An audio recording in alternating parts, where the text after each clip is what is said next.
What's going on there, YouTube, and welcome back to another comic book video. Okay, guys, so we are basically going to continue our coverage over Final Crisis, and we actually pick up with Final Crisis Resist.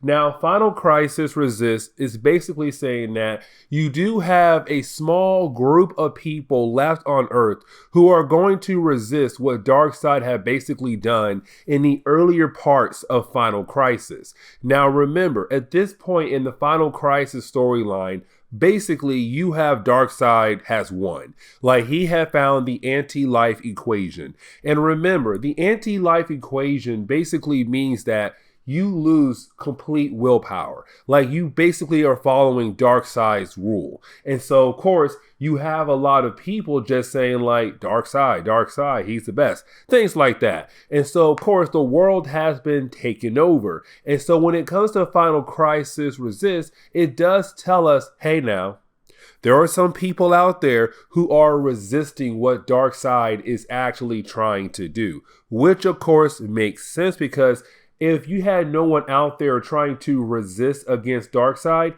then the story is basically completely over. But instead, now you actually have people out there who are trying to fight back against Darkseid to hopefully save the Earth before Darkseid is able to actually have complete rule over the Earth. And so this is where this tie-in comes in. It takes place between Final Crisis number 3 and number 4. But with that being said, here is Final Crisis Resist.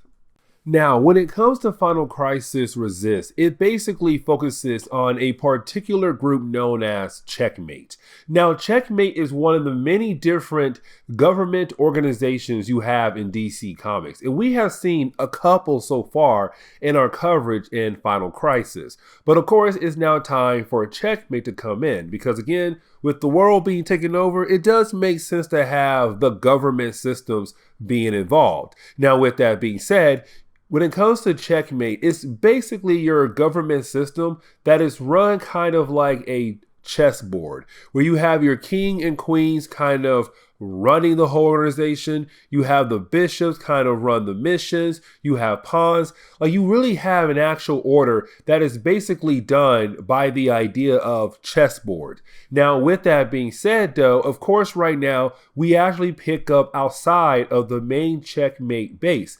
And of course, we actually pick up with Fire and Tommy. Now, Fire and Tommy are not going to be very important that long. And the reason why, because right now they're basically just guarding the entrance to the main base. But of course, while doing their job, that is the moment they are confronted by Ice, another character honestly not that important for this storyline, except for this moment right here. Because that is the moment we kind of find out that she has been taken over by the AntiLife Equation. And so, of course, she's here to basically turn other people on Darkseid's side. And so right now, you have her confronting Fire and Tommy. Two characters, again, not that important for this storyline.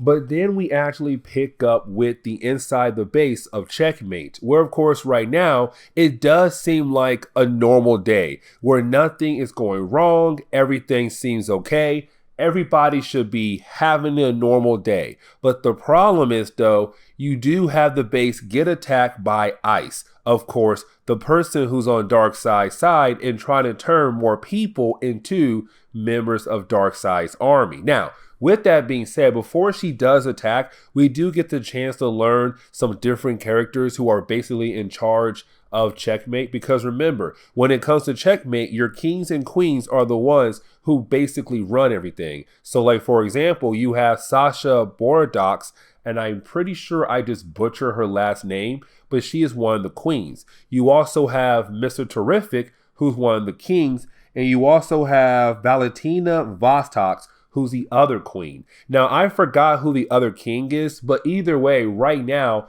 those are three characters who kind of in charge of the whole Checkmate organization. Now, with that being said, of course, right now, with the base being attacked by ice and more people joining Darkseid's side, you have Mr. Terrific say, okay, we have to go into our panic room and hide. Because right now, if we stay here, we'll basically turn over to Darkseid's side, and we can't have that. And so, of course, you do have Sasha, Talib, and also Mr. Terrific being able to get inside the panic room away from everybody else who have been affected by the AntiLife Equation. Now, once they get inside the actual panic room, of course, that is the moment you have Talib and also Mr. Terrific find out that basically something is wrong with Sasha, that she has been affected by the AntiLife Equation. Oh yeah, Talib is the other king of the organization alongside with Mr. Terrific. So he kind of runs the actual Checkmate organization. Either way, Sasha has been affected by the AntiLife Equation. The thing is, though, when it comes to Sasha, she is an OMAC. OMACs were kind of like this virus that was able to take over a human's body to kind of turn them into cyborgs in a way. And so, of course, Sasha is basically one of the OMACs across the world, but of course, she turned into OMAC form. And the reason why, because she was affected by the AntiLife Equation. And so she went OMAC to kind of give her a few more minutes to say goodbye to Mr. Terrific, because she knows that sooner or later, the actual AntiLife Equation is going to take over her body and it's over for her. And so, of course, she's telling him, I'm going to shut down, like completely computerized, shut down to keep the AntiLife Equation away from me so that you will not get affected and basically find a way to save the day. Now, we actually do pick up with another person who's basically part of Checkmate, and that is Snapper Carr. Now, Snapper Carr has the ability to teleport, kind of like Nightcrawler does from Marvel Comics.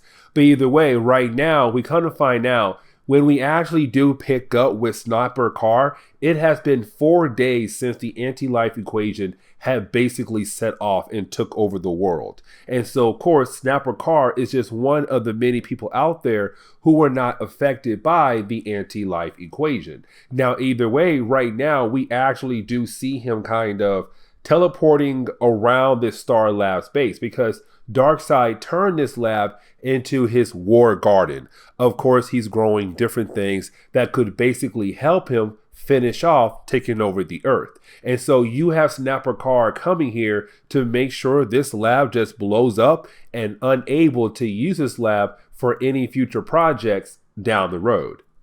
Now, you do have Snapper basically go back to the panic room that Mr. Terrific and also Talib are hiding in. Now, of course, when he does arrive, you do have Snapper basically ask if he's able to use lethal force. Now, the reason why, because when it comes to the idea that these are people who are trying to kill them or convert them over to Darkseid's side, then of course, he should be able to use lethal force. But then you have Mr. Terrific saying, no, you cannot use lethal force. And here's the reason why. Because basically, these are people who are being forced by Darkseid to do his bidding. These are innocent people who have lost their free will and being forced to do what Darkseid wants them to do. And so, of course, no, you may not actually kill these people. Now, with that being said, you did have, I forgot his name for a hot second there. Mr. Terrific realized that basically there is somebody out there in the world on the Watchtower. Of course, the Watchtower is the base of the Justice League. And of course, with somebody being out there on the Watchtower, it's kind of like, okay, maybe there is hope that there are other people out there who could help us resist the AntiLife Equation army. Because right now, you had Mr. Terrific say when he called out for help, no other superhero team or government organization has answered the call. And so, of course, with somebody being out there on the Watchtower out in space, then that means there's a possibility there's more people out there who can help resist Darkseid's army. Now, the person on the satellite is Firehawk. And so, of course, this is Mr. Terrific telling Snapper, go there and basically meet up with that person. Now, when Sniper actually arrives onto the watchtower, and of course he is confronted by Firehawk, he believes that Firehawk was somebody who was actually able to resist the anti-life equation. But of course, he quickly finds out that is not true. That basically Firehawk was also affected by the anti-life equation. And so right now you actually have Firehawk attacking Snapper. Now, while they're fighting against one another, though, that is the moment you have Snapper realize Cheetah's there. Now, Cheetah is somebody who's usually known to be kind of like the main bad guy for Wonder Woman. Sometimes it's Ares, the god of war. I do know, like, occasionally it does go back and forth. But either way, for right now, you basically have Cheetah here at the watchtower. Now, for Snapper, he's wondering, okay, is she somebody else also affected by the anti-life equation? And of course, he's freaking out, but he comes to find out she's not affected by the anti-life equation, which means that basically he'll be able to get some help from her. And of course, he does get help from Cheetah to take down Firehawk. Except right after she basically helps him, you have Cheetah just leave. She disappears and that's it. He's kind of like she used a teleporter to leave the watchtower to go back to Earth. Hopefully I can find her. Now we do get a page that basically tells us that more days have gone on ever since the anti-life equation had launched off and basically taken over the world. And so, of course, with these days just keep going on, is Snapper going around the world using his ability to teleport to hopefully find more people out there who could have possibly resist against the forces of Darkseid in the anti-life equation. The problem is, though, the more times he goes around to try to find people, and of course, he does not find anybody who could basically help him fight against the anti-life equation, the more times he loses hope, or the more hope he actually loses. Because right now he's realizing that there could be a huge possibility that there's nobody left out there to help them resist against the anti-life equation. And so honestly, this is Snapper kind of giving up. And a lot of days have passed by. And so with more and more days passing by, he's kind of like, heck, I even think that Cheetah is also gone as well. And that right there is basically huge. Because this is him realizing that maybe the world is going to fall. Sooner or later, they're going to fall. Because right now, everywhere he goes, there is nobody left out there at all. Now, of course, you do have Snapper actually find Cheetah after a few days have passed by. And of course, this leads into them kind of having some fun. Because basically what happened is that you do have Cheetah basically be confronted by Snapper, and you have Snapper ask her how she's not affected by the anti-life equation. Now, this could lead into a lot of different problems, I feel like, when it comes to the overall storyline of Final Crisis, because basically you have Cheetah say, because she's not a meta-human, because she got her power from a god, which she kind of did, and that's a god of fertility, basically she's unaffected by the anti-life equation. Now, I really feel like this could possibly lead to other problems in the other books of Final Crisis, because honestly, there's other characters out there who were given powers thanks to some kind of godly being.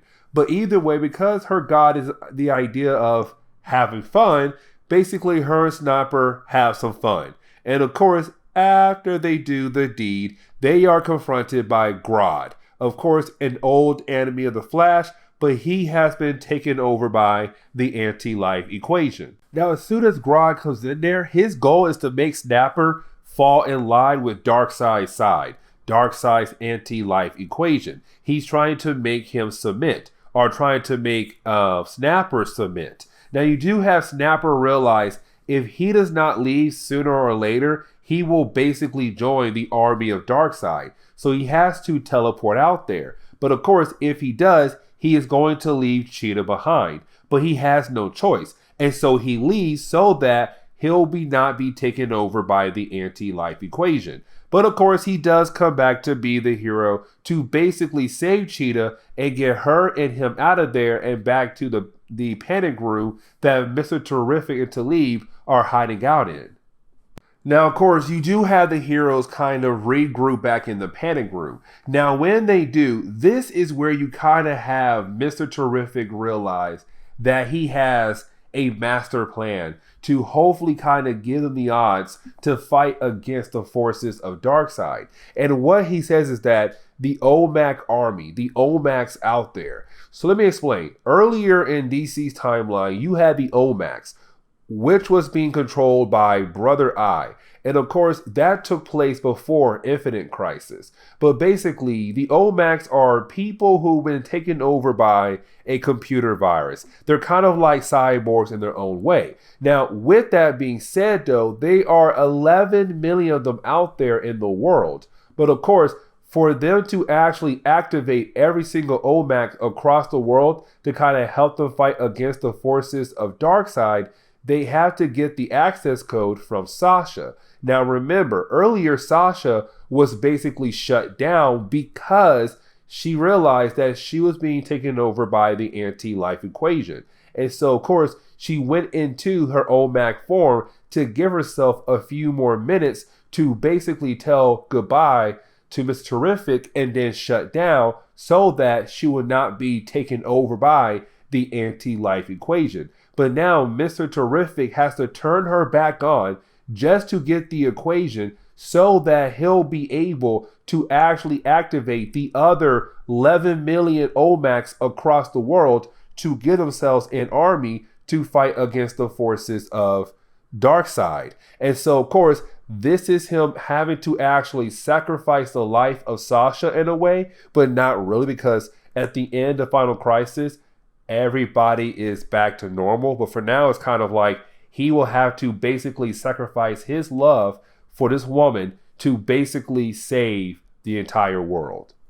Now, of course, right after he's able to turn Sasha back on to basically get the activation code, he knows he has to work quickly here, because if he doesn't, of course, that means 1, the AntiLife Equation will take over her body, which means 2, he'll basically lose his chance for the activation code to turn on the OMACs across the world. And so he knows he has to move fast. Or really, Thinker, his AI system, has to move fast to basically get the activation code from her to turn on the rest of the OMACs across the world. But once Thinker is able to get that, Thinker does get out in time, but Sasha is taken over by the AntiLife Equation, because when she was turned on, of course, the equation continued to try to reach her mind, and of course it did. But luckily for our heroes, Thinker was able to get the code and then shut down Sasha again, and then run over and say, okay, broadcast the code. And just like that, you have millions and millions of people who may have been taken over by the AntiLife Equation now turn themselves into OMACs, where of course means they're no longer under Darkseid's rule. They're basically under computer rule, and they're now here to basically help Mr. Terrific and the rest of what's left of Checkmate to basically fight against the forces of Darkseid. This is your resistance. This is your resistance army. And that is why the story is called Final Crisis Resist. Now, there is Final Crisis Submit, and of course, I want to say it comes before this video. And honestly, I just realized I record this video before Submit. But either way, on the playlist, I'll have it in the right order. But this is the end of today's comic book video. So please leave me a like down below and subscribe. But guys, I'll see y'all next time. Later.